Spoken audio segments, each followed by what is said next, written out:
मुगलों ने भारत पर करीब 332 सालों तक राज किया। इस दौरान मुगलों ने आधे से अधिक हिंदुस्तान में अपना साम्राज्य का विस्तार कर लिया था। मुगलों ने भारत में अनेकों ऐतिहासिक किलों और इमारतों का निर्माण भी कराया। लेकिन इतने ताकतवर मुगलों की आखिर मौत कैसे हुई? बाबर से लेकर शाहजहां तक के दौर में मुगल बेहद शक्तिशाली माने जाते थे। कोई भी विदेशी ताकत इस दौरान हिंदुस्तान की ओर आंख उठाकर भी नहीं देख पाई थी। लेकिन इन मुगल बादशाहों की मृत्यु कैसे हुई और इन मुगलों की कब्र कहां पर मौजूद है, इसके बारे में आज की वीडियो में हम बात करने वाले हैं। बस आप वीडियो के आखिर तक हमारे साथ बने रहें। मुगलों की मौत के बारे में जानने से पहले ये जानना जरूरी है कि आखिर ये मुगल थे कौन और भारत में ये कब और कैसे आए थे। मुगल असल में मंगोल शासक चंगेज खान और तैमूर के वंशज रहे हैं। भारत में मुगल साम्राज्य की नींव बाबर द्वारा रखी गई थी। सन 1526 में पानीपत की पहली लड़ाई में बाबर इब्राहिम लोदी को हरा देता है और दिल्ली के तख्त पर कब्जा कर लेता है। बाबर का जन्म 14 फरवरी सन 1483 को उज्बेकिस्तान के एक कस्बे में हुआ था। वो अपने साथ कई विशाल तोपें और बारूद लेकर भारत आया था, जिसके आगे इब्राहिम लोदी की सेना टिक नहीं पाई। इसके बाद बाबर को भारत का मौसम और यहाँ का वातावरण इतना पसंद आया कि उसने यहीं पर रहने का मन बना लिया। बाबर का असली नाम जहीरुद्दीन मोहम्मद था। बाबर भले ही क्रूर था, लेकिन वो एक दरिया दिली वाला इंसान माना जाता था। कहा जाता है कि 1526 में पानीपत के युद्ध में जीत हासिल करने के बाद बाबर ने लूटा हुआ सारा धन सैनिकों में बंटवा दिया था। बाबर की दरिया दिली देखकर लोगों ने उसे कलंदर का नाम दे दिया और सन 1527 में बाबर ने राणा सांगा को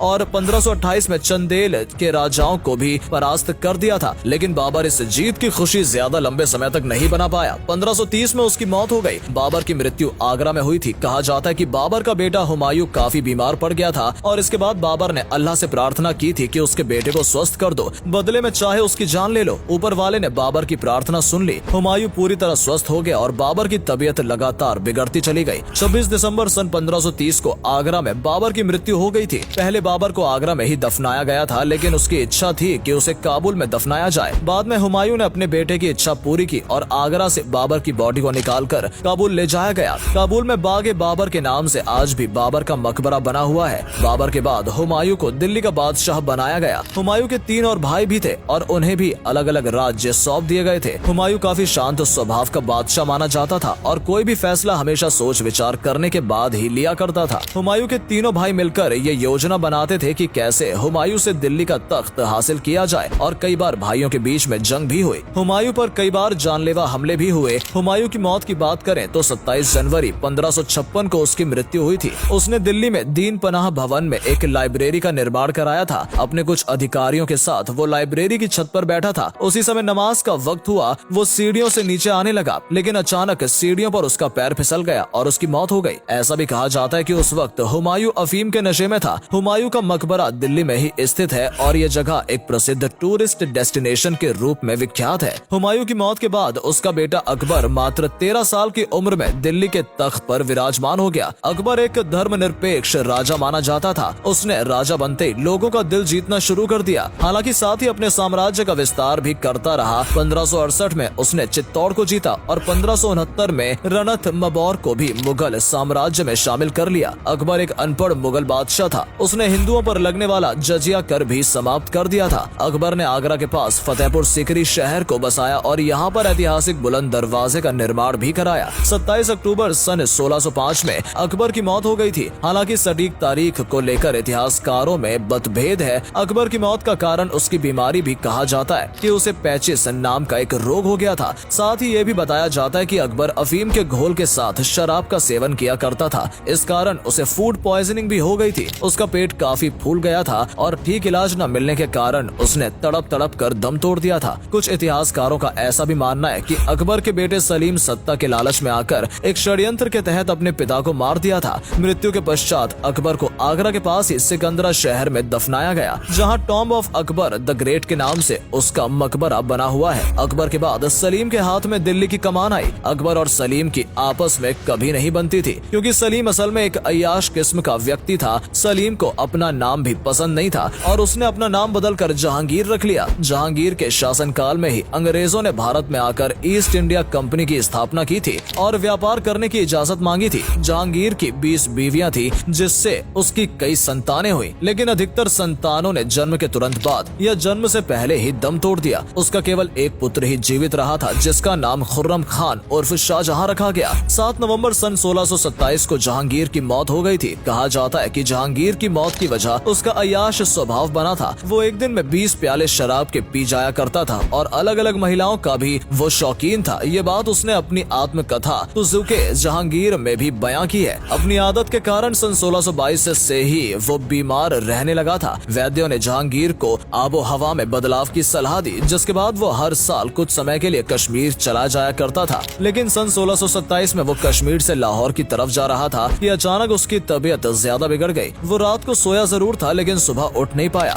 लाहौर में ही जहांगीर को दफना दिया गया था। रावी नदी के किनारे लाहौर में शादरा नाम की एक जगह है जहाँ जहांगीर का मकबरा बना हुआ है। सन 1627 में शाहजहां दिल्ली का बादशाह बना। शाहजहां के शासनकाल में दिल्ली सहित पूरे हिंदुस्तान ने तेजी से तरक्की की। उस समय दुनिया का 1/4 सामान का उत्पादन केवल भारत में ही होता था। आर्थिक तौर पर दिल्ली मजबूत होता गया। मोती मस्जिद, विश्व प्रसिद्ध ताजमहल, दिल्ली का लाल किला, दीवाने आम और दीवाने खास जैसे कई नायाब नमूनों का निर्माण शाहजहां ने ही कराया था। शाहजहां ने अपने लिए एक मयूर सिंहासन भी बनवाया था जिसमें कई बेशकीमती हीरे जड़े हुए थे। सन 1658 में शाहजहां की तबीयत बिगड़ने लगी थी और वो बूढ़ा होने लगा था और उसने अपना राजपाट बेटों को सौंपने का फैसला किया। शाहजहां ने अपने बेटे द्वारा शिकोह को दिल्ली की राजगद्दी सौंपी, लेकिन उसके तीसरे बेटे औरंगजेब को ये बात रास नहीं आई और उसने पिता और भाई का विद्रोह कर दिया। अपने भाई को हराने के बाद उसे फांसी पर लटका दिया और पिता को अंगारे के किलों में कैद कर लिया। 8 सालों तक शाहजहां आगरा किले में ही कैदी बनकर रहे। बताया जाता है कि शाहजहां को मूत्र रोग हो गया था और यही रोग उनकी मृत्यु का कारण बना। 27 जनवरी 1666 को आगरा किले में ही उसने दम तोड़ दिया। मरने के बाद उसका बेटा औरंगजेब अपने पिता के जनाजे को कंधा देने भी नहीं आया। शाहजहां की सेवा में तैनात नौकर और किन्नरों ने ही उसके मृत शरीर को उठाकर ताजमहल में मुमताज की कब्र के बराबर में दफन कर दिया। औरंगजेब के बादशाह बनते ही हिंदुओं पर अत्याचार होने शुरू हो गए। जगह जगह मंदिर तुड़वाकर मस्जिदों का निर्माण कराया गया। कई हिंदुओं को जबरन धर्म परिवर्तन करा दिया गया। उसके शासनकाल में हर जगह कत्लेआम हो रहा था। ये बात मराठा, मारवाड़, राजपूत सहित कई हिंदू राजाओं को पसंद नहीं आई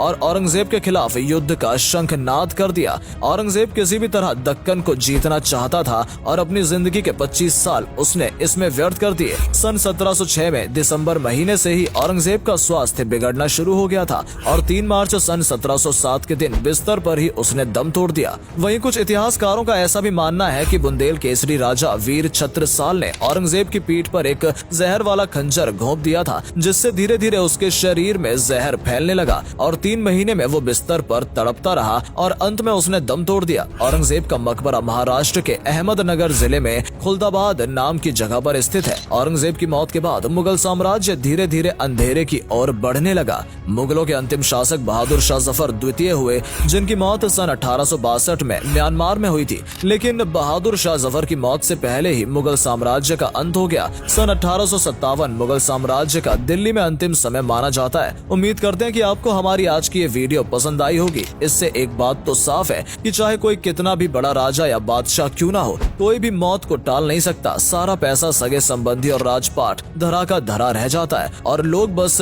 तमाशबीन बनकर खड़े रहते हैं। अगर आपको ये जानकारी अच्छी लगी हो तो वीडियो को लाइक और शेयर अवश्य करें। आज के लिए इतना ही। आपसे फिर मिलेंगे एक नई वीडियो के साथ।